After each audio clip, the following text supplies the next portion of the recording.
नमस्ते। Book 3 canto 3 में हम लोगों ने पिछली बार न्यू क्रिएशन के बारे में, नई सृष्टि के बारे में थोड़ा सा पढ़ा था, एक झलक ली थी। और मूल रूप से ये था कि जो पुरानी सृष्टि में जो अभी भी है वो ईगो पर आधारित है।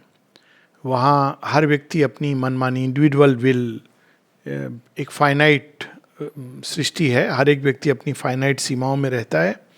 और चूंकि असीम अनंत हमेशा पीछे रहता है, उसके अंदर एक असीमता और अनंतता में प्रवेश करने की नेचुरल वृत्ति रहती है। किंतु अज्ञान में वो व्यक्ति डिजायर्ड सेल्फ के थ्रू वो करता है कि मैं कितना अधिक चीज़ों को एक्यूमुलेट कर लूँ, मेरे ईगो का कितना बड़ा एम्पायर हो जाए। तो अज्ञान में वो उसी असीमता और अनंतता को रिक्रिएट करने की चेष्टा करता है, या मृत्यु के पैसेज से जाकर कितना अधिक एक्सपीरियंस पूरे संसार का मैं समेट लूँ। और इससे पोषित होता हुआ, तैयार होता हुआ मनुष्य नई सृष्टि के लिए तैयार होता है। नई सृष्टि क्या है? ये ओरिजिनल प्लान है डिवाइन का। तो ओरिजिनल प्लान और इसमें अंतर क्या है कि यहाँ पे वही सृष्टि अब भगवान फॉर्म्स के माध्यम से प्रकट करना चाह रहे हैं। और अगर हम देखें तो बड़ा इंटरेस्टिंग है, यही ओरिजिनल विल है जो सृष्टि के अंदर गई है, लेकिन एक लंबे समय तक वो फॉर्म्स क्रिएट किए जा रहे हैं। और इस तरह क्रिएट किए जा रहे हैं कि एक दिन वो भगवान की उच्चतम ऊंचाइयों को, उनके पूर्ण सत्य को प्रकट कर सके वो फॉर्म। लेकिन वो फॉर्म्स एक लंबे समय तक इवन हाफ कॉन्शियस रहते हैं। मनुष्य के अंदर थोड़ा उनके जो फॉर्म्स हैं उनके अंदर इतनी स्फूर्णा चेतना जागती है कि वो सीकर बन जाए। तो ये एक बहुत बड़ा ट्रांजिशन है ह्यूमन बीइंग के साथ। और वहीं से एक नई यात्रा प्रारंभ होती है। और उस यात्रा में हमें करना क्या होता है? हमें अपनी विल को डिवाइन विल से ट्यून करना होता है। हमें अपने माइंड को, उसकी लिमिटेड नॉलेज को भगवान की इन्फिनिट नॉलेज से ट्यून करना पड़ता है, या ओपन करना पड़ता है, जिसको श्री अरविंद कहते हैं सुप्रामेंटल प्लेनरी इल्यूमिनेशन। हमें अपने सीमित हृदय को भगवान के असीम सुप्रीम डिवाइन लव के साथ, स्वीटनेस के साथ, आनंद के साथ जोड़ना होता है। हमें अपनी सीमित प्राण की ऊर्जा को भगवान की अनंत ऊर्जा के साथ, अनंत शक्ति के साथ जोड़ना होता है। और इवेंचुअली एक टाइम आएगा जब इवन फॉर्म को, इस बॉडी को हम जोड़ सकेंगे भगवान के रेडियंस, लाइट, पीस के साथ। तो ये ट्यूनिंग प्रारंभ में अंदर शुरू होती है। मनुष्य के अंदर ये संभावना आ गई है कि वो सीमित होते हुए भी अपने को असीम के साथ जोड़ सके। दिस इज योग। योग का जो एसेंस है वो यही है कि सीमित सत्ता का असीम सत्ता के साथ जोड़ना। अब उसको दो तरह से हम देख सकते हैं कि जुड़कर उसमें समाप्त हो जाना, सीमित समाप्त हो गया। दूसरा हम ये देख सकते हैं कि वो सीमित एक बाहरी पर्सनालिटी के रूप में रहता है। हमारी पहचान असीम के साथ होती है और हम सीमित को यूज करते हैं just to express divine will को मैनिफेस्ट करने के लिए संसार में, डिवाइन ओमनीपोटेंस को, डिवाइन ओमनीसियंस को। तो ये ओरिजिनल प्लान है। और अब उस दिशा में धीरे धीरे श्री अरविंद बताते हैं कि समय आ गया है जब हम ओरिजिनल प्लान को, कम से कम कुछ लोग ऐसे हों जो ओरिजिनल प्लान को संसार में मैनिफेस्ट कर सकें। इसमें कार्मिक लॉ कहाँ आती है? बड़ी इंटरेस्टिंग चीज़ है कि कभी आपने सुना है कि पशुओं के साथ भी कार्मिक लॉ अप्लाई करती है, तो मनुष्य के साथ क्यों करती है? कार्मिक लॉ क्या है? कार्मिक लॉ ये है कि अब भगवान ने हम लोगों को एक अप्रेंटिस क्रिएटर के रूप में प्रकट करना शुरू किया है। We are all apprentice creators, क्योंकि भगवान अब चाहते हैं हमको क्रिएटर की तरह बनाना, अपनी तरह बनाना। तो अप्रेंटिस क्रिएटर क्या होगा? तो आप जैसे स्कूल में जाते हो तो आप भूल करते हो तो आपको सिखाया जाता है, ऐसे नहीं। अब आप एक दृष्टि से देखो तो वो दंड है, दूसरी दृष्टि से देखें तो वो प्रयास है परफेक्शन की तरफ। जब एक बच्चा मिस्टेक करता है राइटिंग में तो टीचर कहता है 10 बार लिखो, तो अब एक तरफ से आप देखेंगे तो वो लगेगा कि बच्चे को पनिशमेंट दिया जा रहा है। बच्चा अपने दृष्टि से तो यही देखता है कि क्या मुझे पनिशमेंट मिल रहा है। लेकिन टीचर की दृष्टि से देखें, या बच्चा जब एडल्ट हो जाता है तब देखें, तो वो ये कहेगा कि मेरे टीचर बहुत अच्छे थे। क्यों? मुझे 10 बार उन्होंने वो चीज़ करवाई, देखो मेरी हैंड राइटिंग कितनी अच्छी हो गई। तो मनुष्य के अंदर चूंकि एक मिनी क्रिएटर है, इसीलिए अनलाइक एनिमल्स क्या है? जैसी जो अवस्था है उसको स्वीकार करके रहते हैं। कभी आपने ये देखा नहीं होगा कि एनिमल्स इनोवेट करें। जो मनुष्य के संपर्क में आते हैं उनमें थोड़ा बहुत ये टेंडेंसी आती है, नहीं तो जैसे प्रकृति उनको रखती है वैसे रहते हैं। मनुष्यों के अंदर ये संभावना आ जाती है कि वो इनोवेट करे, यानी वो एक मिनिएचर क्रिएटर है। लेकिन उसको क्रिएशन में एक चीज स्मरण रखनी है कि कोई भी उसका संकल्प जो क्रिएट कर रहा है किसी चीज को, वो ओरिजिनल डिवाइन विल से अलग नहीं जा सकती है. It has to be in line. उसको फ्रीडम दी गई है, लेकिन within those divine will से अलाइन करके. तो जब वो करने लगता है एक पॉइंट के बियॉन्ड, असुरों की तरह जब वो क्रिएट करता है, तो एक हिटबैक होता है नेचर का. उसको कहा जाता है नो नो नो नो, तुम अब अलाइन करो इसके साथ. और जब वो अलाइन करके क्रिएट करता है तो फिर वंडर, ब्यूटी और डिलाइट होती है. यही डिफरेंस है. तो ये एक लर्निंग प्रोसेस है. हम लोग अब नर्सरी से निकल गए हैं. नर्सरी में जब मनुष्य रहता है तो वो कहता है भगवान सब कुछ मेरे लिए कर दे, स्पून फीडिंग कर दे. तो तब वो बहुत तामसिक एफर्ट में, तब वो उसके ऐसी चीज़ें होती हैं, कहता है कि वो भगवान ने ये सब किया, खुद कर देते, सब कुछ कर देते तो हम पशु जैसे रहते. But now the divine wants us to become conscious creators. Savitri में एक लाइन है ना, co sharers of his divinity. We are sons of God and must be even as he. अब चूंकि वो ये चाहते हैं, अब देखिए आप एक क्लास तक टीचर आपको पिलाता रहता है, आपको उसको एग्जाम में करना है. जैसे ही आप ग्रेजुएशन और पीएचडी में जाओगे तो एक आप करोगे रिसर्च, और टीचर का रोल ये होता है कि आपको गाइड करना ताकि एक दिन आप टीचर की ही तरह आप समर्थ शिक्षक बन जाओ. तो ये प्लान है. तो वो ओरिजिनल प्लान क्या है, तब जब सब कुछ हो जाएगा वैसा सुंदर, तो सृष्टि कैसे होगी उसका हम दर्शन पा रहे हैं. और उसमें एकत्व तो होगा, एक चीज़ है, उसमें आनंद होगा. सुख दुख दोनों ही आनंद के अंदर डूब जाएंगे. सुख दुख नहीं होगा क्योंकि वो अज्ञान से जन्म लेते हैं. संपूर्ण ज्ञान होगा, अभी नहीं. वो अज्ञान जिसको हम ज्ञान कहते हैं, उसके अंदर दिव्य प्रेम होगा. उसके अंदर सारे श्री अरविंद एक एक करके बता रहे हैं. ओमनीपोटेंस होगी. ओमनीपोटेंस का मतलब ये नहीं कि हम कुछ भी चाहें कर देंगे. आप डिवाइन विल से अलग होकर कुछ नहीं कर सकते. ये फ्रीडम है नहीं. ये एक इल्यूजन है फ्री विल का. आपकी फ्री विल का सीमा है डिवाइन विल. आप फ्री विल को वहीं तक ले जा सकते हैं जहां तक आप डिवाइन विल के ओरिजिनल प्लान को एकदम ध्वस्त ना कर सके. इसीलिए आप देखेंगे कि असुर एम्पायर क्रिएट करता जाता है. जिस दिन वो ओरिजिनल विल के लास्ट थ्रोन से टकराता है, वो कोलैप्स कर जाता है. Because you cannot do it. वो संभव ही नहीं है. आप सोर्स के परे जाकर के नहीं कर सकते हैं. तो लेकिन चूंकि वो इन्फिनिट है, इसलिए उसमें बहुत फ्रीडम है, बहुत स्कोप है. लेकिन जिस दिन हम ये सोचते हैं कि हम सेपरेट हैं, अलग हैं, हम अपनी मनमानी करेंगे, तो नेचर अलाउ नहीं करती. क्यों? क्योंकि वो हमें सिखा रही है कि हम में से कोई भी यहाँ पर मनमानी करने के लिए नहीं है. ये लेसन ऑफ नेचर है. ये प्रोसेस है. अब हम उसको karmic theory, justice, reward, punishment, but it is nothing to do with reward punishment. ये एक ट्यूनिंग है, हमें सिखाया जा रहा है, क्योंकि हम सबको अब क्रिएटर की तरह बनना है. तो that is how the whole process is. अब यहाँ पे हम लोग थोड़ा बहुत आगे बढ़ेंगे. हाउस ऑफ स्पिरिट, तो वहाँ पे वो घर कैसा है भगवान का, थोड़ा सा हम लोगों ने पढ़ा था. अब इसको आगे, तो वहाँ पे क्या होगा भगवान के घर में? क्या लोग सीरियसली बैठ के मेडिटेशन कर रहे होंगे? क्या सबके दाढ़ी मूछ होगी? क्या सब लोग एक दंड लेके, कमंडलू लेके बैठे होंगे? क्या सब ने भोजन प्यास त्याग दिया होगा? क्या सब एक रंगा कपड़ा पहनेंगे? क्या हंसना मना होगा, गुनाह होगा? क्या संगीत नहीं होगा? क्या खुशी नहीं होगी? ऐसी हम लोगों ने एक पिक्चर पेंट कर दी है मोनेस्ट्री के आधार पर. लेकिन अगर आप देखें जो भगवान के घर का जो ओरिजिनल प्लानिंग का जो प्रयास माता जी ने, पहला प्रयास है वो आश्रम में प्रयास है, house of the spirit, to create something like here. और यहाँ पर जब आप पढ़ो इवनिंग टॉक्स को, तो वो तो बहुत कुछ है जो आप इवनिंग टॉक्स में पढ़ेंगे, और वो ज्ञान तो अलग चीज़ है. लेकिन आप उसमें कई जगह साइड लाइट्स देखना. तो बात होती है कि कोई बात करता है ट्रांस की, तो श्री अरविंद कैसे हाफ स्माइलिंग कहते हैं, वो व्यक्ति निद्रा में चला गया और सब लोग बर्स्ट करते हैं लाफ्टर में. ये एक अद्भुत चीज़ है. आप थ्रू आउट देखेंगे, आप माता जी की राइटिंग्स पढ़ो, माता जी की राइटिंग्स में ये सब तो आप ज्ञान तो है. You touch those laughters, those moments of silence. Fortunately किसी ने लिखा हुआ है वहाँ पर, ये बहुत अच्छी बात है, लाफ्टर.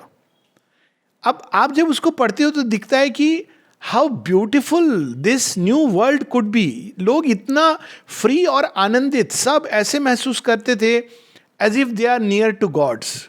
ऐसा महसूस करते थे लोग. अभी भी जो लोग सही स्पिरिट में रहते हैं, दे फील लाइक दैट, क्योंकि उन्होंने एक ओरिजिनल टच यहाँ पर धरती की लिमिटेड कंडीशंस में मनुष्य की कंप्लीट रिफ्यूजल और रेजिस्टेंस के बावजूद एक जो इमेज आप देखेंगे कि एक आज ही व्हाट्सएप पे एक पिक्चर आई थी मल्ल युद्ध की, है ना, पुरानी जी सिखा रहे हैं, माता जी वहाँ बैठ के मल्ल युद्ध देख रही हैं। तो इसमें हम लोगों ने वो भी पढ़ा था कि इवन जो सीमिंग स्ट्रगल है, ऐसा लगता है कि रेसिल हो रही है, वो भी एक रूपांतरित हो जाएगी इन ए क्लैस्प एंड जॉय। अब इसका एक उदाहरण ये है कि ये रूपांतरण का एक जो दिशा आप देखेंगे बड़ी इंटरेस्टिंग है कि पहले क्या होता था, लोग युद्ध करते थे, भयंकर भयंकर युद्ध करते थे, और युद्ध ही जो ये राजसिक एलिमेंट है फाइट करने के लिए, उसके लिए यही एक माध्यम था कि वो अपनी इस ऊर्जा को बाहर निकाल सके। और Kshatriya they used to look forward कि हम वार में जाएंगे। उसके बाद रूपांतरण क्या हुआ कि एक स्पोर्ट्स के रूप में आया, लेकिन स्पोर्ट्स कैसी थी, ग्लैडिएटर्स, आप जीत गए तो जीत गए, नहीं तो आपका गला काट दिया जाएगा। उसके बाद एक रूपांतरण क्या आया, आप देखेंगे कि अब ये ओलंपिक्स आ गया। ओलंपिक्स साइन, इसीलिए आप देखेंगे कि माता जी ओलंपिक्स के सिंबल के ऊपर कमेंट करती हैं और कहती हैं कि ये सिंबल कैसा होना चाहिए। और एक माता जी ये तक चाहती थी कि एक बार ऑरोविल में ओलंपिक्स हो, शी वांटेड दिस। तो जिम्नास्टिक्स, ओलंपिक्स, अब वही जो ऊर्जा है धीरे धीरे चेंज हो रही है। ओलंपिक्स में भी आप युद्ध करते हैं, रेसल करते हैं, लेकिन उसमें रेसलिंग का प्रयोजन अलग है। और जब आप इसको जीत जाते हैं तो आप फर्स्ट आए हैं, कोई फर्स्ट आया, कोई सेकंड आया, बट बाद में यू आर फ्रेंड्स। अब यही चीज़ आप देखें कि जितनी भी मिस्टिक स्पोर्ट्स थी उसमें ये सिखाई जाती थी। जूडो में, कराटे में क्या सिखाया जाता था, यही प्रिंसिपल था, डू नॉट वेस्ट एनर्जी। आपने ओपोनेंट के साथ लड़ने के पहले आप झुक के सलाम करेंगे, ख़त्म हो जाएगा, उसके बाद आप बो डाउन करेंगे। पिंग पोंग होता था, स्पिरिचुअल गेम होता था। तो पिंग पोंग जो आप टेबल टेनिस है, तो उसमें ओरिजिनल टेबल टेनिस कैसे होता था, आपने पिंग इधर से मारा, है ना, अभी तो कंप्यूटर में आ गया है पिंग, यानी आपको स्मरण दिलाया, तो आपने एक पिंग किया, तो पिंग करने के बाद आप वो बो डाउन करते हो। अब उधर से पोंग हुआ तो वो बो डाउन करता है। It was a spiritual game. जितने भी ये सारे गेम्स थे, अब देखिए माने धीरे धीरे उसी ऊर्जा को लगा दिया यहाँ पे स्पोर्ट्स की फैसिलिटीज, वही ऊर्जा है। और जब आप इससे पोषित होकर तैयार हो जाते हैं, तब आपको क्या करना है, man has to use his fighting instincts to fight against his own ego. वही रूपांतरण हो रहा है धीरे धीरे, जो उसकी वारिंग इंस्टिंक्ट्स थी, जहाँ वो विश्व युद्ध, महायुद्ध, वहीं पर कुछ लोग ऐसे हों जो अब उस लड़ाई की जो इंस्टिंक्ट है उसको अपने अंदर, अपने ईगो को, डिजायर को जीतने में लगा दे। पर ये एक प्रोसेस है, ये इवोल्यूशन की। पर एक थोड़ा सा हम लोग पढ़ेंगे 325 पेज पर, शायद लास्ट टाइम हम लोगों ने पढ़ा था, the moments thought inspired the passing act. अब देखिए एक छोटी सी लाइन है, इसमें क्या नई बात है, इंटरेस्टिंग बात है। The moments thought inspired the passing act, इसमें एक डिवाइन स्पॉन्टेनिटी है, एक स्पॉन्टेनिटी, वाइटल स्पॉन्टेनिटी है, जिसमें जो डिजायर आता है वो थॉट का फॉर्म लेता है और व्यक्ति उसको एक्सप्रेस करता है। और एक डिवाइन स्पॉन्टेनिटी है जहां थॉट्स आते हैं आपको इंट्यूटिवली और आप उसको एक्सप्रेस करते हैं। बीच में माइंड कैसे ऑपरेट करता है, माइंड ऐसे नहीं करता है। Moments thought inspired the passing act, mind कहता है कहूं कि ना कहूं, है ना, कहने से मेरा क्या लाभ होगा और क्या नुकसान होगा, उसने जो कहा उसके पीछे क्या मंशा थी। अब ये एक मेंटल वर्ल्ड है जिसके कारण इतना केओस है, क्योंकि माइंड के पास कोई तरीका नहीं है ये जानने का। सच तो ये है कि इसके पीछे प्रयोजन क्या था, अपने ही इंटेंशंस को माइंड नहीं जानता है। लेकिन देखिए एक छोटी सी लाइन है न्यू क्रिएशन की, the moments thought inspired the passing act, a word, A laughter sprang from silence breast. ये एक आनंदित जगत है जहां साइलेंस है, नॉइज नहीं है संसार की। यहां साइलेंस, कैसा साइलेंस है, वो जो क्लटर सब समय डिजायर्स की नॉइज, मेंटल नॉइज, वो नहीं है, एक साइलेंस है। और साइलेंस के हृदय से आनंद। निरोधा बताती है ना, रसो वै सहा, किस तरह से एक दिन झगड़ा होता है, लड़ाई होती है दो बड़े वरिष्ठ साधकों के बीच, बड़े क्लोज, अद्भुत। और कोई श्री अरविंद को रिपोर्ट करते हैं आज उन दोनों के बीच में लड़ाई हुई, झगड़ा हुआ, बहुत बाता बाती हुई, गर्मा गर्मी हुई। श्री अरविंद ऐसे नहीं, हाँ उनको कंट्रोल नहीं है अपने ऊपर। श्री अरविंद कहते हैं भाई देखो, जब अग्नि अग्नि से मिलेगी तो क्या होगा, और अभी तो it is almost mid summer now. तो सब लाफ्टर में बर्स्ट आउट कर जाते हैं। किस तरह से देखिए कि भाई दोनों ही तेजों में है, दोनों ही अंगार हैं, मिल गए तो अग्नि और प्रज्वलित हो गई, और अभी तो सूर्य पूरे अपने तेज पर है। तो a word a laughter sprang from silence breast. कितने सारे श्री अरविंद के इस प्रकार के उस महा साइलेंस में से जो उनका जॉय, जो हास निकलता है। जब किसी ने कहा कि लेकिन ये तो छोटी सी एक भूल है, तो श्री अरविंद कहते हैं तुम मुझे वो कहानी स्मरण करा रहे हो जो एक महिला थी जो कार्य करती थी किसी के घर में, तो प्रेग्नेंट हो गई। तो जो वाइफ थी वो उसको गुस्सा है, उसने कहा कि ये क्या किया तुमने, ये क्या हो गया। तो कहती लेकिन मैडम छोटी सी तो चीज़ है, मतलब the baby is very small, छोटी सी तो भूल है। तो श्री अरविंद कहते हैं कि इस तरह से, और how he could bring everything into a mighty laughter. ये साइलेंस, यानी हम श्री अरविंद के साइलेंस, ये जो साइलेंस है श्री अरविंद का, ये ग्रिम साइलेंस नहीं है, स्टोन का साइलेंस नहीं है, ये सन्यासी का साइलेंस नहीं है, ये उस वैरागी का भी साइलेंस नहीं है जो दुनिया से वीतराग होकर चला गया है। लोग अक्सर ऐसे ये वो साइलेंस है जहां से सृष्टि का आदि स्वर फूट रहा है, और सृष्टि का आदि स्वर आनंद स्वरूप है। ये वो साइलेंस है। In a rhythm of beauty in the calm of space. देखिए दोनों चीजें, बैकग्राउंड में काम है, साइलेंस है, लेकिन सामने क्या है, rhythm of beauty. In knowledge in the fathomless heart of time, all turn to all without reserves recoil.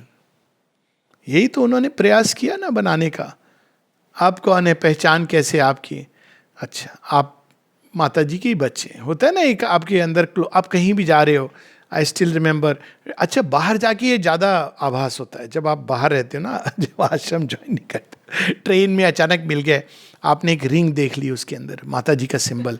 अब क्या हुआ ना, आप भूल गए, बाकी सब डिटेल इंपॉर्टेंट नहीं है। अच्छा ये कहाँ से मिली, प्रारंभ वहाँ से होता है। देखिए तो हम गए थे आश्रम, ऐसे मिली। अच्छा आप आश्रम गए थे, कब गए थे, वो बात का पूरा एक चीज़ अलग हो जाती है। वहीं दूसरा आप शुरू करिए, कोई न्यूज़पेपर पढ़ रहा है, आपने वहाँ से शुरू किया कि आप देखो आज तो ये हो गया, मोदी जी ने ये हो गया, उसने ये कर दिया, और दोनों फिर डिबेट करना शुरू करते हैं। तो देखिए बेसिस कितना डिफरेंट है। तो ये जो भाव है, जब हम ये भाव से जुड़ते हैं कि हम सब माँ की संतान हैं, लेकिन इसको अल्टीमेटली आपको इसको व्यापक बनाना है। ये आप आश्रम तक कन्फाइन नहीं कर सकते हैं, लेकिन आश्रम में वो एक ट्रेनिंग ग्राउंड है, उसके बाद ऑरोविल लार्जर ग्राउंड, उसके बाद पूरे विश्व में, लेकिन प्रारंभ वहां से। A single ecstasy without a break, look at the joy of it. A single ecstasy without a break. Love was a close and thrilled identity in the throbbing heart of all that luminous life. किसने जोड़ा हुआ था सबको? Love ने। और अभी भी आपको कभी, अब तो खैर जो भी 1 साल से आप नहीं देखेंगे, लेकिन धीरे धीरे बड़ा इंटरेस्टिंग मैंने तो देखा है। यहाँ पे आप बैठे और अचानक आप देखेंगे कि समाधि के एक तरफ एक व्यक्ति खड़ा है, दूसरा व्यक्ति दूसरी तरफ। तो कोई नई बात नहीं है, लेकिन दोनों एक दूसरे के परम शत्रु मान के बैठे।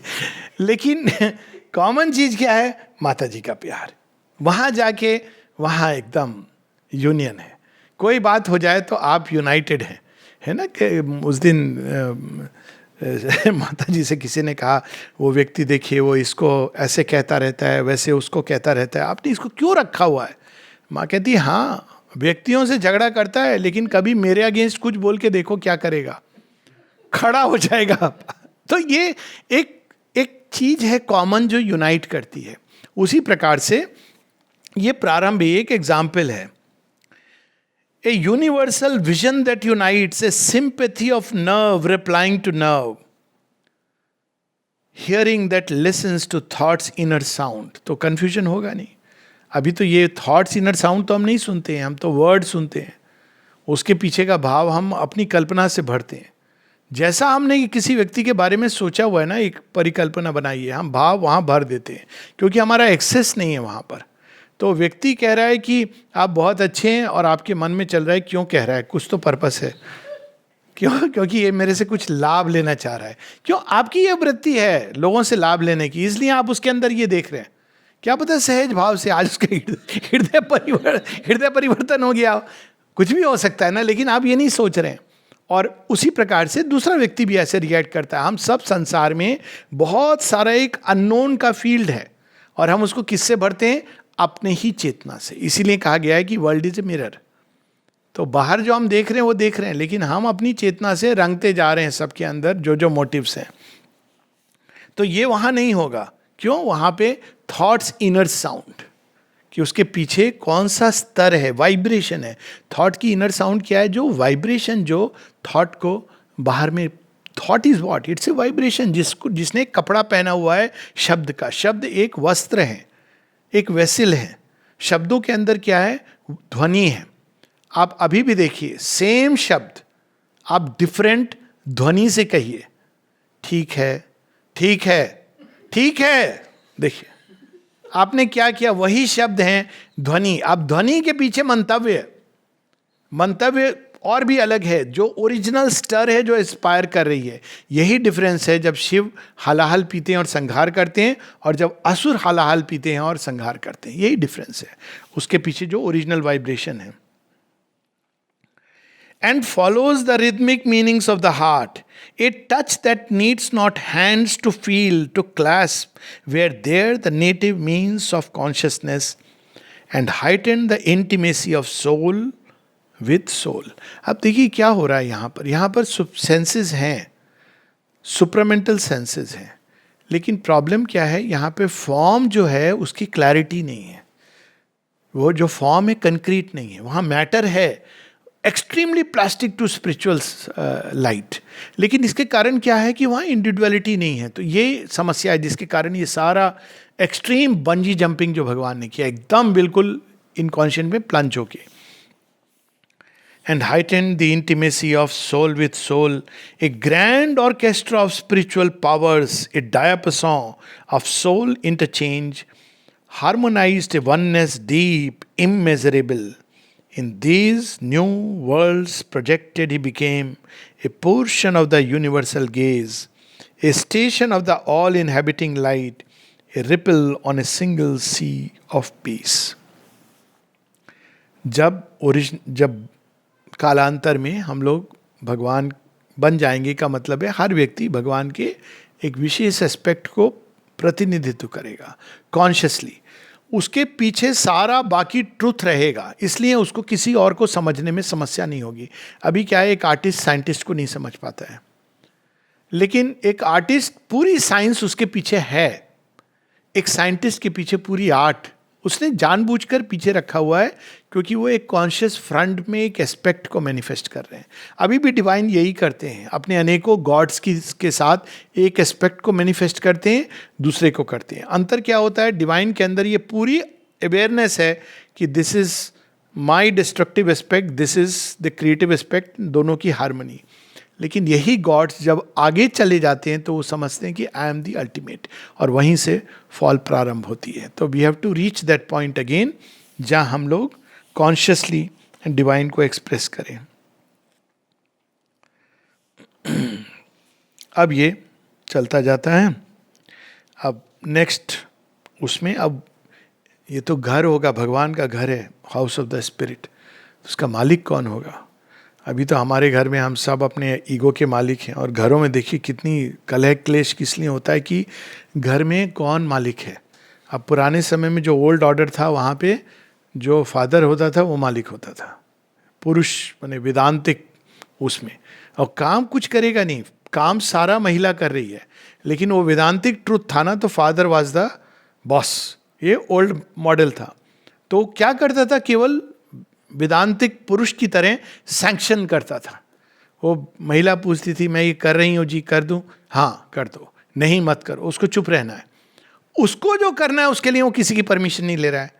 कहीं जाना है, चला गया, अब वो घर में सब लोग सोच रहे कहाँ चला गया, चला गया मेरी मर्जी। लेकिन अगर महिला जाती थी तो हंगामा होता था, क्यों चली गई, कहाँ चली गई। ये ओल्ड मॉडल था। अब जो न्यू मॉडल आएगा वो कैसा होगा, अब यहाँ पर बीच में वो तोड़ दिया भगवान ने, तो अभी क्या है, सब कहते हैं हमारी मर्जी, घर, अब कोई हम किसी को, आज के बच्चे ये नहीं बोलते कि पिताजी मैं जाऊं, आज के बच्चे चले जाते हैं। आप मैक्सिमम बहुत अच्छा बच्चा वेल बिहेव्ड होगा तो कहेगा मैं आपको केवल इन्फॉर्म कर रहा हूँ, ये कृपया बच्चे ध्यान ना दें इस बात पर, लेकिन वो क्या बोलते हैं, I am informing you, inform कर दिया, बहुत कृपा हुई तुम्हारी, है ना, बहुत आपने इन्फॉर्म कर दिया, बहुत मेहरबानी हुई, कम से कम हमारा हार्ट पीस। ये बीच की एक दशा है, लेकिन इसके बाद जो आने वाला है उसमें क्या होगा, ये होगा, ये तोड़ना था, ये नहीं तोड़ने से नया जगत नहीं आ सकता है। इसलिए आप देखेंगे कि फैमिली सिस्टम समाप्त हो गया है, nuclear family, joint family, they are all gone, उसको आप रिक्रिएट नहीं कर सकते हैं, क्योंकि वो एक ट्रेनिंग के लिए थी, अभी भी उसका एक रोल है हल्का सा, एज ए ट्रेनिंग ग्राउंड। अब हमको विश्व मानव बनना है, तो अब क्या रहेगा, individual unit, nation unit, world unit, ये 3 यूनिट रहेंगी, और तीनों के अंदर जो कॉमन एलिमेंट रहेगा, जो श्री अरविंद वंदे मातरम में बताते हैं बांग्ला राइटिंग्स में, वो कहते हैं यूनियन कैसे लाई जाए भारत के अंदर। कहते हैं कि तुम रिलीजियस टॉलरेंस, इंटरफेथ डायलॉग ऐसे नहीं आएगा, सबको करने दो उनका जो विश्वास है, लेकिन कैसे आएगा, अगर हिंदू, मुसलमान, सिख ये समझने लगे, ईसाई, कि ये हमारी माँ तो एक है, भारत माता, वंदे मातरम। जिस दिन वो ये जान जाएंगे कि माँ तो हमारी यही है, बाकी ठीक है हम अपना जो भी फॉलो कर रहे हैं, लेकिन माँ एक है, हम एक माँ की संतान हैं, तो आपके अंदर ये चेंज प्रारंभ होगा। ये श्री अरविंद ने बहुत पहले ये बात कही हुई है बांग्ला राइटिंग्स में, and it is so true. और अब धीरे धीरे इसकी चेष्टा हो रही है, इस दूसरे ढंग से हो रही है, नेशन यूनिट, कि भाई आप अलग अलग हो सकते हो, लेकिन राष्ट्र के एक झंडे के नीचे हम सब एकजुट हैं, जुड़े हुए।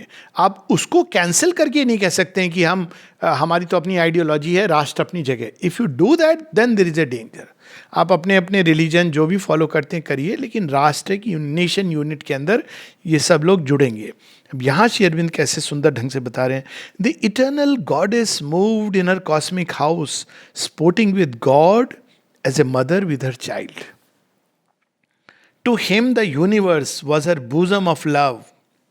His toys were the immortal verities. All here self-lost had there its divine place. The powers that here betray our hearts and err were there sovereign in truth, perfect in joy. कौन सी power है जो betray करती है और अर करती है? Almost सारी powers. Knowledge betray करती है, अर करती है।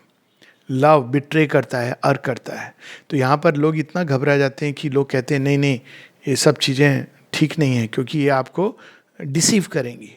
लेकिन ये ठीक ओरिजिन कहाँ है? डिवाइन में। तो यहाँ बता रहे हैं कि यहाँ पे वो बिट्रे करती हैं क्योंकि वो इग्नोरेंस के अधीन है, लेकिन there you find them in their original truth. वहाँ love is one with wisdom and one with strength. ये सारी चीज़ें एक जगह श्री अरविंद कहते हैं कि what is the triumvirate of manhood. तो wisdom, love and strength are the triumvirate of man's manhood. तो यहाँ पर वो बिट्रे कर देती हैं, तो वो बैलेंस नहीं है। लव है तो विजडम नहीं है, विजडम है तो प्रेम नहीं है, प्रेम है तो स्ट्रेंथ नहीं है। वीक लव है तो वीक लव क्या हो जाता है? सेंटिमेंटल लव, जहाँ आदमी रोता भी लगता है, कहता है मैं अपना जीवन दे रहा हूँ, इत्यादि इत्यादि, दिस वीकनेस। पर जहाँ स्ट्रेंथ होगी, लव होगा, विजडम होगा और अपने ओरिजिनल स्प्लेंडर पर होगा, तो ये समस्या नहीं होगी। Masters in a creation without flaw, possessors of their own infinitude, their mind a splendid sun of vision's rays, shaped substance by the glory of its thoughts, and moved amidst the grandeur of its dreams, imagination's great and sorcelling rod, summoned the unknown and gave to it a home. यहाँ पर क्या है? Imagination is not regarded as anything to do with truth, है ना, ऐसे माना जाता है। ट्रूथ किसकी कौन जान सकता है? केवल रैशनल माइंड, हार्ट का अपना ट्रूथ है। इमेजिनेशन भी ट्रूथ को ओपन कर सकता है। श्री अरविंद कहते हैं there is a faculty called as truth imagination. Imagination क्या है? Same power maya is here as imagination, लेकिन अभी क्या है? It is under the position of dark forces. तो हम इमेजिन करते हैं तो क्या करते हैं? कोरोना तो छोटा सा वायरस होगा, उसकी पिक्चर, इमेजेस, देख के ऐसा लगता है पता नहीं, इमेजिनेशन भी इतनी भयानक हो गई है कि देखने से ही लगता है, कहीं कहीं कोई कोई जगह पर अच्छा है कि इमेजिनेशन होता है, देख के ही लगता है कि ये डरावनी कोई चीज़ है। इमीडिएटली हमारा माइंड इमेजिन करता है the worst. Imagination is a power of God. माँ कहती है it is a faculty of formation. जो आप इमेजिन कर रहे हो आप उसको प्रकट कर सकते हो। इट ऑलरेडी, मतलब कि आपने एक जगत में कहीं पर उसको सृष्ट कर दिया। अब अगर वो भगवान के प्लान के से मिली हुई है तो वो हेल्प करेगी आपको द्वार खोलने के लिए। हाँ, वो फॉर्मेशन अगर भगवान के प्लान से नहीं मिली है, प्योरली इगोइस्टिक है, तो इट मे और मे नॉट वर्क। हो सकता है वर्क करे, लेकिन वो अल्टीमेटली कोलैप्स करेगी, क्योंकि वो डिवाइन प्लान से एक नहीं है। लेकिन इमेजिनेशन भी एक ट्रुथ से डिराइव करती है, it's a power of formation.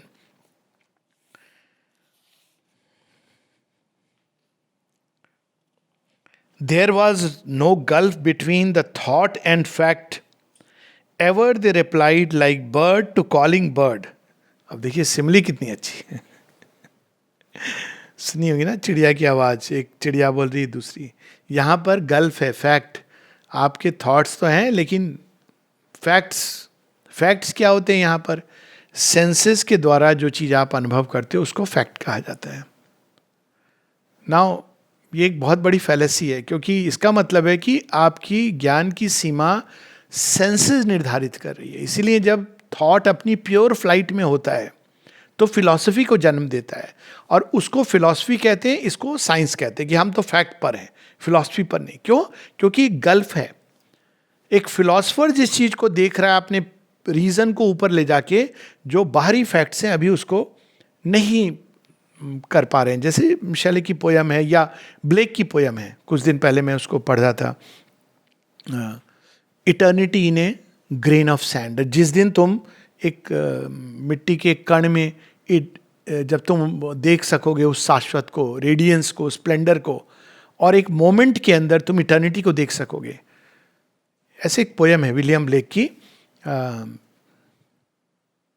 Anyways, eternity in a grain of sand, if you put it will come. Beautiful poem. First 4 lines are very beautiful. तो अब एक साधारण व्यक्ति जब ये पोयम पढ़ेगा, या शैले की poem I cannot give you what man call love, तो कहेगा हाँ ये आइडियलिस्टिक इमोशन है, रियल लाइफ में ऐसे नहीं होता है। यहाँ लव का मतलब है पेट देखभाल करना, आटे दाल का भाव। You want to, I will surely read its first 4 lines, one of the favourite ones, why not. ये कोई हम लोग To see a world in a grain of sand and a heaven in a wild flower. Hold infinity in the palm of your hand and eternity in an hour.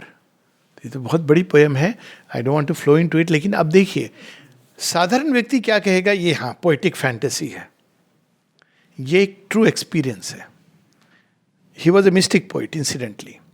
या पर्सिबेशंस, Shelley की poem जिसको शेरविंद कहते हैं, over mind की पंक्तियां हैं, love poem है, रोमांटिक पोयम है, I cannot give you what man call love. अब साधारण व्यक्ति हाँ ये सब पोइट के लिए ठीक है, अभी उसको आटे दाल का भाव पता नहीं है, मर he died young, but this is the truth. लेकिन अभी हम कहते हैं नहीं ये होता नहीं है, ये केवल कल्पना में है। क्यों?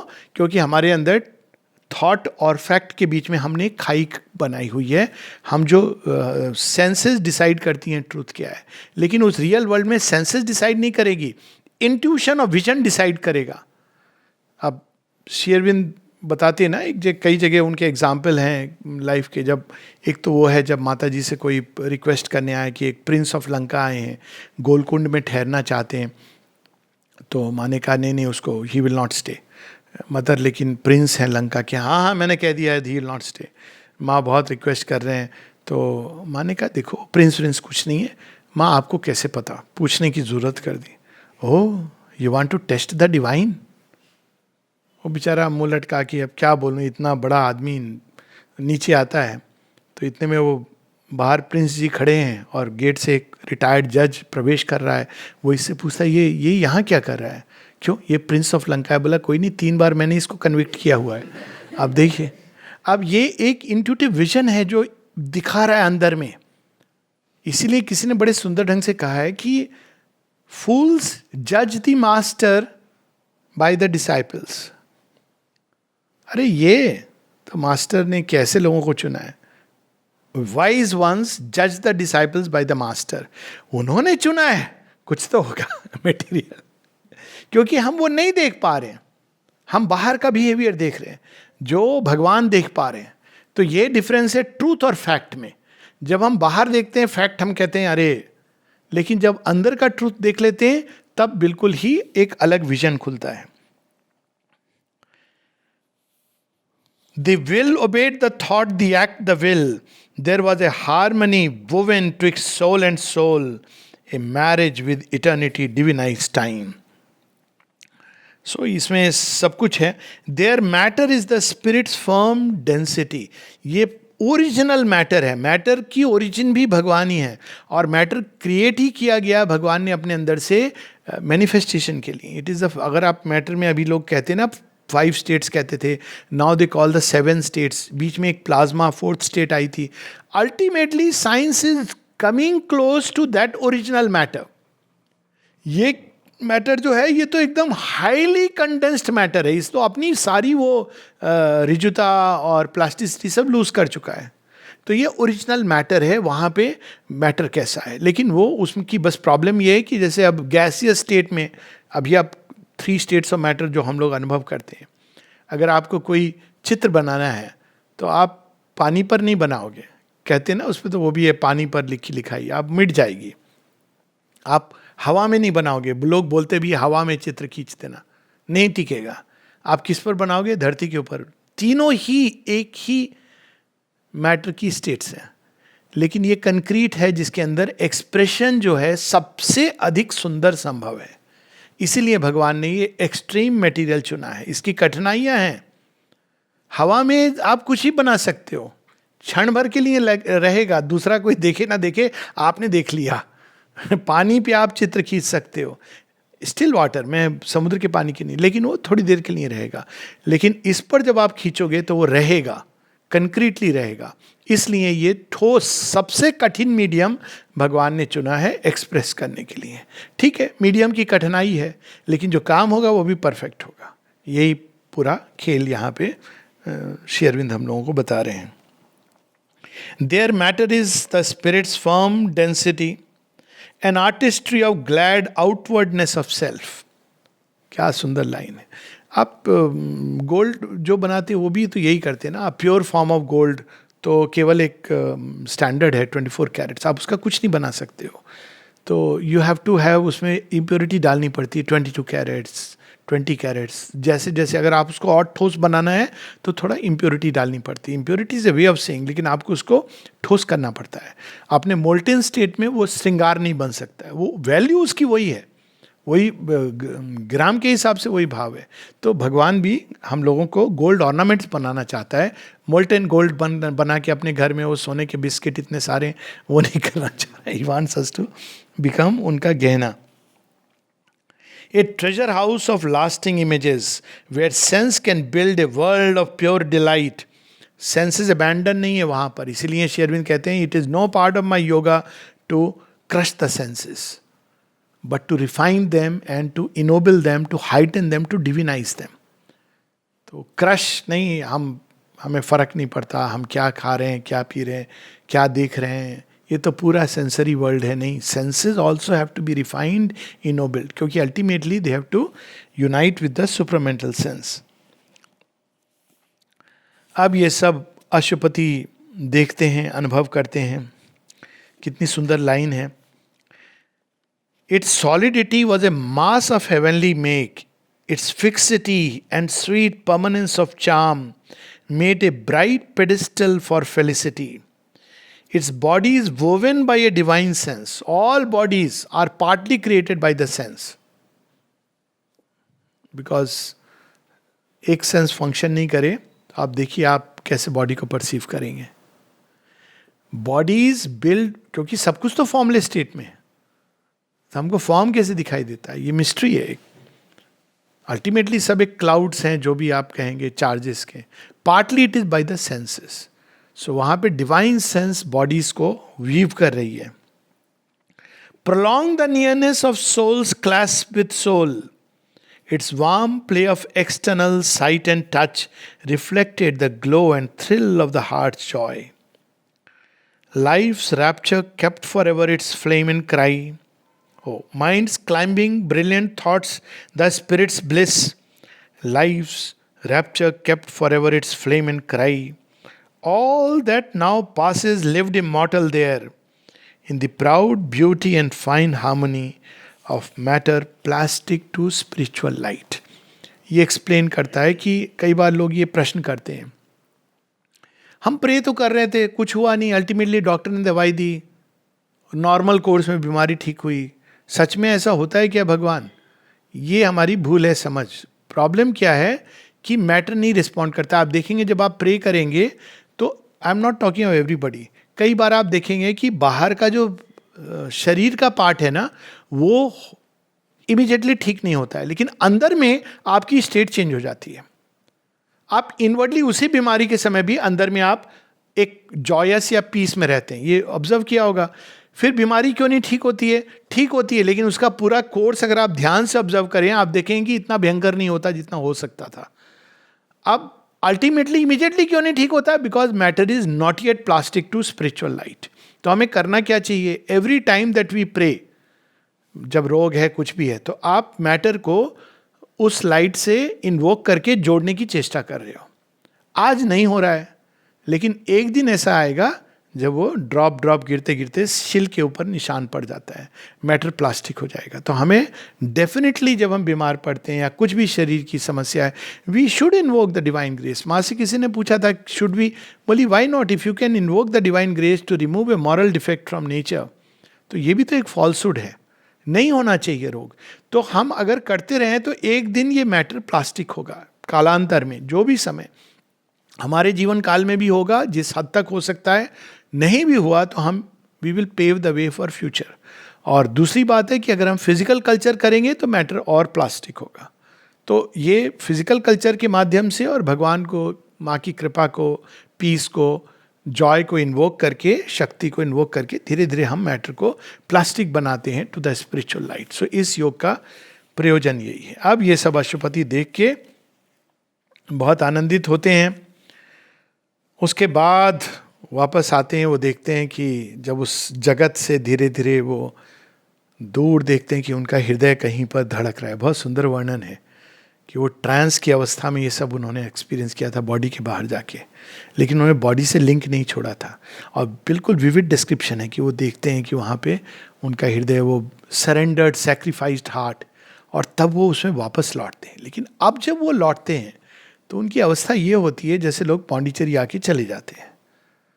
आपको बहुत प्रिय लग रहा था अपना जगह, अब आपको जाना वहीं है, वहां प्रॉब्लम कितनी भी हो, क्योंकि आपने अब वो देख लिया.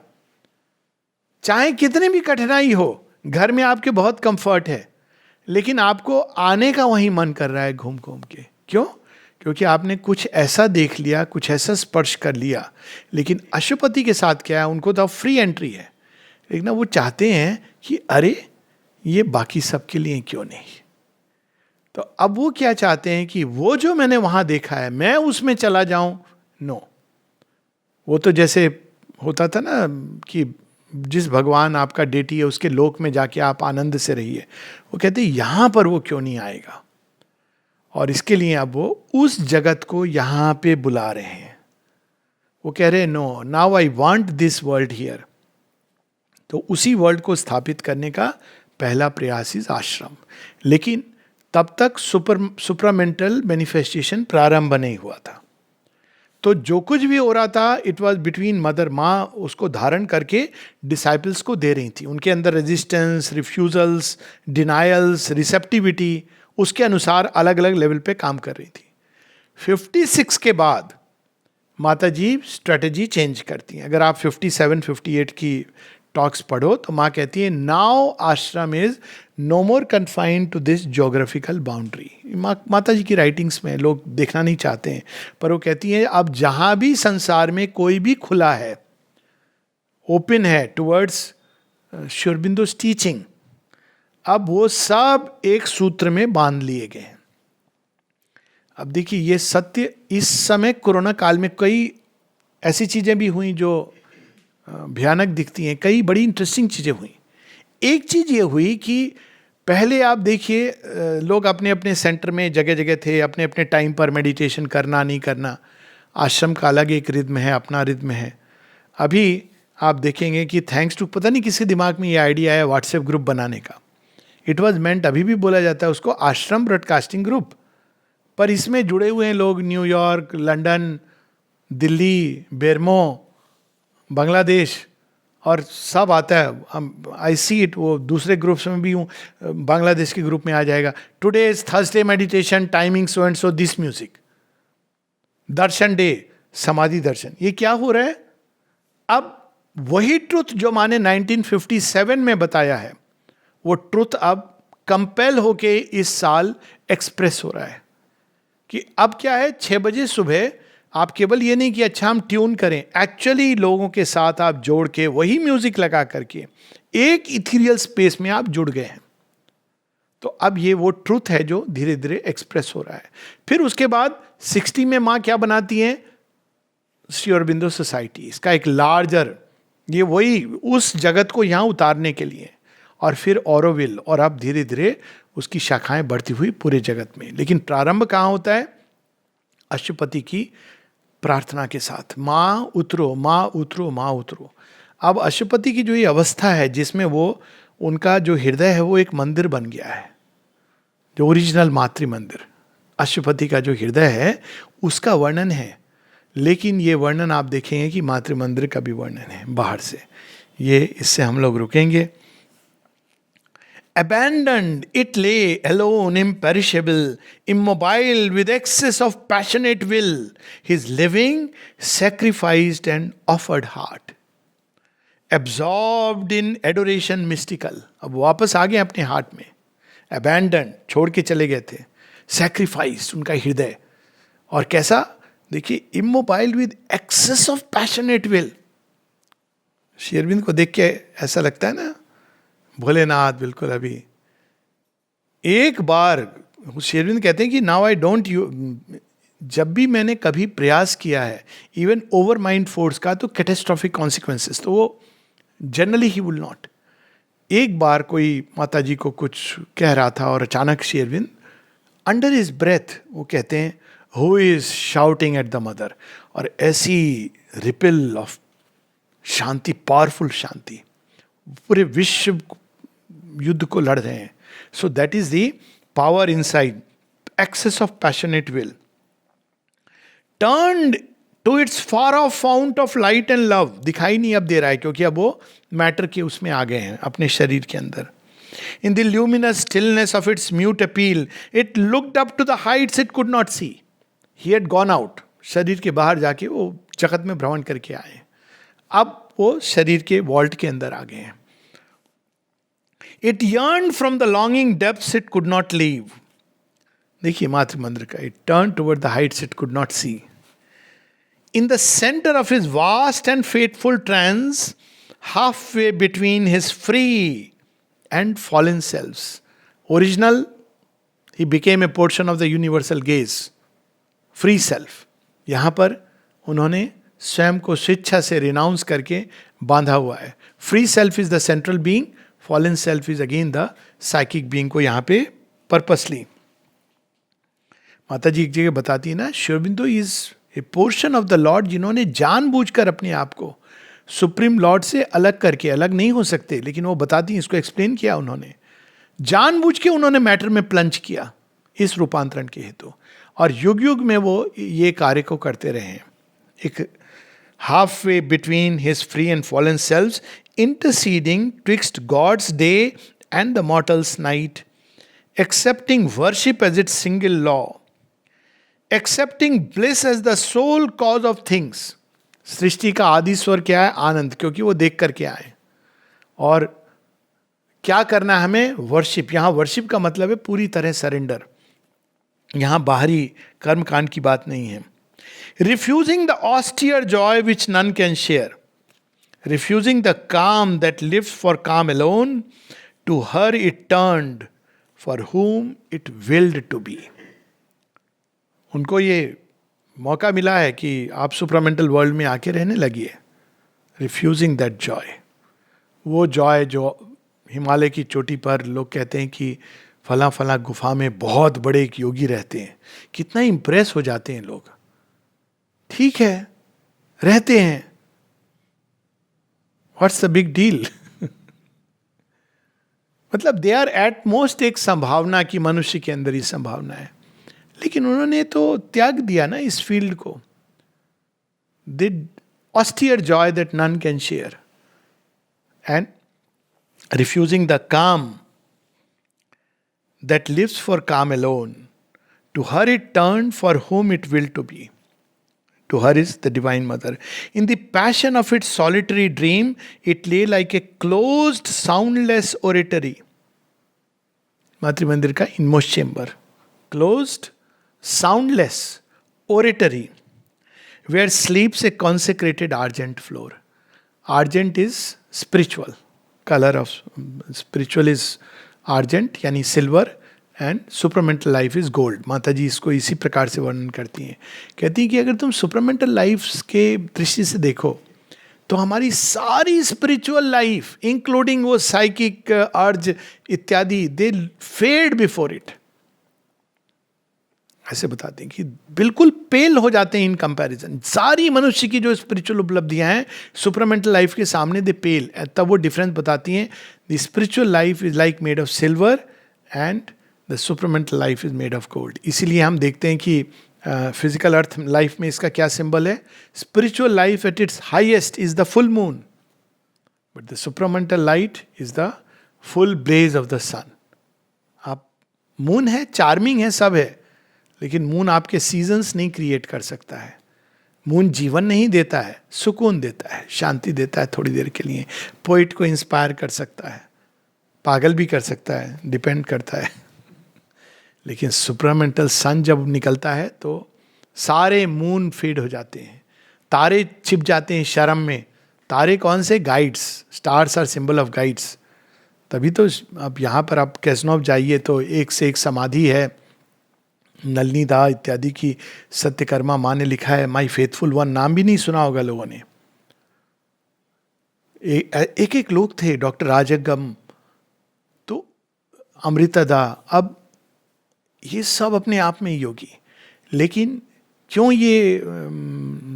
क्योंकि सूर्य जहाँ सुपरमेंटल सन हो तो तारे वहाँ क्या निकल के कहेंगे हम भी हैं। फेड हो जाते हैं। तो इस प्रकार की कुछ वर्णन है। Where sleeps a consecrated argent floor lit by a single and untrembling ray. देखिए मातृ मंदिर का सेंट्रल अनट्रेम्बलिंग रे, वो रे कौन सी है? हमारे ही साइकिक बीइंग के अंदर जो भगवान के साथ लिंक, लेकिन बाहर में वो मातृ मंदिर के रूप में प्रकट किया है माँ ने। And an invisible presence kneels in prayer. कोई फोटो कुछ नहीं है, invisible presence kneels in prayer, केवल सिंबल है। On some deep breast of liberating peace all else was satisfied with quietude, this only knew there was a truth beyond, all other parts were dumb in centered sleep, consenting to the slow deliberate power। नया जगत कोई magic से नहीं बनता है। अगर कोई ये बोल रहा है कि हम आपको माता जी श्री अरविंद का योग आप 10,000 रुपये दीजिए, हम 7 दिन का एक कोर्स करा देंगे, प्लीज जस्ट डोंट गो। ये इम्पॉसिबल है, नया जगत ऐसे बन ही नहीं सकता है।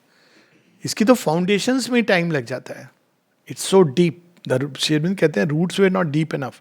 ये हम लोग लंबे प्रोजेक्ट में हैं, लेकिन माता जी का प्रोजेक्ट है, so the joy of it. So यहाँ पर उसका वर्णन है अशुपति की क्या अवस्था है। अब वो आ गए हैं देख करके, अब उनको यहाँ बनाना है, लेकिन उनको अंदर में क्या भाव रखना है? Consenting to the slow deliberate power which tolerates the world's error and its grief, consenting to the cosmic long delay, timelessly waiting through the patient years, her coming they had asked for earth and men.